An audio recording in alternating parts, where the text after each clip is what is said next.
भोलि गएर निर्वाचन हुन्छ, निर्वाचनको ब्यालेट बक्स अगाडि बन्दुक बोकेर उभिनुपर्छ प्रहरी, राइफल बोकेर उभिन्छ त्यो ब्यालेट बक्सको सुरक्षाको लागि। यदि त्यो कसैले लुट्न आयो भने के गर्ने, तोडफोड गर्न आयो भने के गर्ने?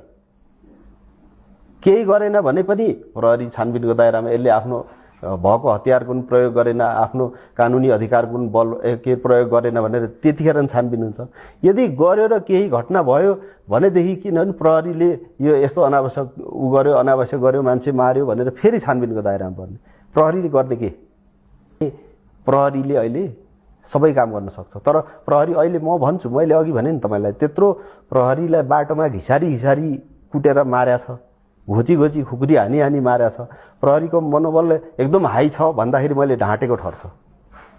तर प्रहरी अहिले पनि काम गर्न सक्ने मनस्थितिमा हामी काम गर्छौँ भनेर आइरहेछ, हामी सबै लागिरहेछौँ। तर त्यही हो, मैले फेरि पनि दोहोऱ्याउँछु, नीतिगत स्पष्टता आवश्यक छ र आफूले कानुन बमोजिम पर्फर्म गरेको कामको लागि प्रहरी छानबिनको दायरामा पर्नु चाहिँ हुँदैन।